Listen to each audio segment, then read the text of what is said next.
Pura Dalem Sidekarya Peraupan ini terletak di Desa Pakraman Peraupan, Peguyangan Kangin, Kecamatan Denpasar Utara. Secara administratif, Pura Dalem Jagat Dalem Sidekarya Peraupan terletak di lingkungan Banjar Bantas, Jalan Antasura, Gang Batu Sari. Pura ini dapat ditempuh dengan kendaraan bermotor atau mobil sekitar 4 km dari pusat kota Denpasar.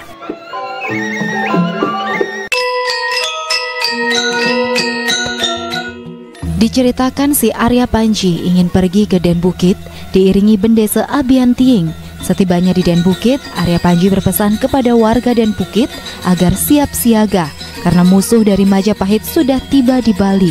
Hutan tempat berunding ini dinamai Alas Panji. Arya Panji kemudian bertolak ke selatan menuju Batur. Di wilayah selatan Batur, beliau berpesan kepada kerabatnya semua tentang keberadaan pasukan Gajah Mada di Tianyar dan menuju Bukit Jimbaran. Pondok Bendesa Abian Tiing tersebut kelak menjadi desa Kutuh dan tempat Arya Panji menerangkan kedatangan musuh dari Majapahit kelak akan menjadi Pura Nataran. Si Arya Panji mendapat informasi bahwa peperangan telah berlangsung sengit di hutan Jarak. Mayat bertumpuk-tumpuk seperti gunung.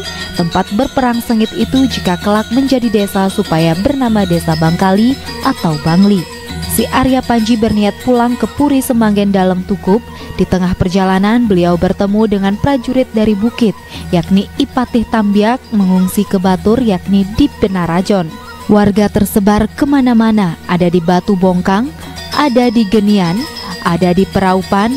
Patih Tambiak menyembunyikan diri di pegunungan.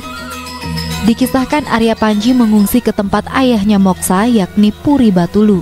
Di sanalah beliau mendekatkan diri kepada para dewa memohon keselamatan. Belum selesai beliau berdoa, tiba-tiba datanglah Patih Gajah Mada menyerang dengan keris. Si Arya Panji lari dari Puri Batulu, beliau ke arah selatan. Gajah Mada juga terjun ke sungai membuntuti pelarian si Arya Panji. Setelah tiba di tepi laut, si Arya Panji menuju Tegal Asah. Tiba di tengah tegalan, Patih Agung Mada sudah berada di belakangnya. Si Arya Panji ditusuk dari belakang. Beliau jatuh dan tewas serta mayatnya terkurap ke tanah. Gajah Mada sangat kesal dan bertolak dari Tegal Asah menuju Puri Bungkase. Permaisuri dalam Bungkase melarikan diri dan menerjunkan diri ke sungai. Belum jauh pelariannya, ia tewas di tangan Patih Gajah Mada tepi sungai Yeh Ayu. Patih Gajah Mada kembali bertolak ke Puri Bukit Sari. Ternyata Nyi Gusti Ayu Sari telah melarikan diri diiringi oleh para kerabatnya. Semua orang istana telah mengungsi. Dengan berang, Patih Gajah Mada menuju Puri Semanggen. Ia menemukan seorang anak yang terlantar, yang ternyata putra Arya Panji. Patih Gajah Mada hendak membunuhnya untuk melenyapkan seluruh keturunan Raja Bali.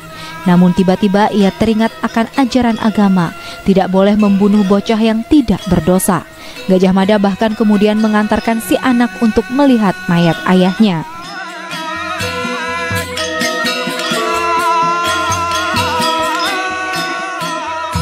Dalem Alit sangat sedih setelah melihat mayat ayahnya Arya Panji yang berubah menjadi jangus waktu dibalikan oleh Gajah Mada.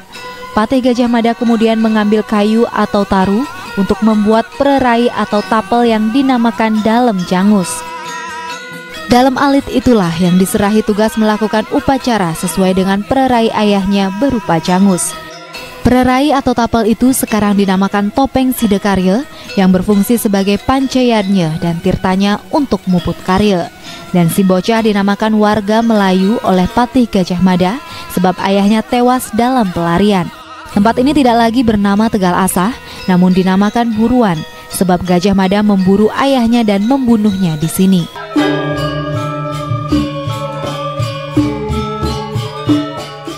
Setiap pura di Bali tentunya mempunyai pengempon yang masing-masing bertanggung jawab penuh atas keberadaan pura, meliputi pemeliharaan, perbaikan, penyelenggaraan upacara, serta pelayanan terhadap masyarakat yang memedek ke Pura Dalem Jagat Dalem Sidekarya.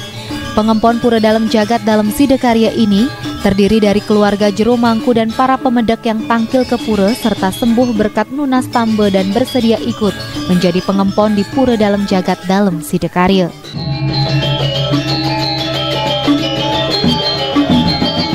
Piodalan di Pura Dalam Jagat dalam Sidakarya ini jatuh setiap hari Sanis Cara Wuku Watu Gunung atau Saraswati yang datangnya setiap 210 hari sekali atau sekitar tiap 6 bulan sekali dan nyejer sampai Bude Kliwon Sinte atau Rainan Pagerwesi. Keunikan dari Pura Dalam Sidakarya Praupan ini adalah banyak munculnya benda-benda pusaka dalam Sidakarya yang berupa keris Ki Kebo Teruna atau Kebo Iwe, pererai batu Kebo Teruna atau rambut sedana, manik Banaspati Raja dan batu berupa daksina. Masyarakat juga meyakini anugerah bagi pemedek yang memohon dengan ketulusan hati. Salah satunya adalah Nunas Tambe, Nunas Pelukatan, Nunas Pakulun Penyidakarya Mepancayadnya dan Nunas Taksu Pregina.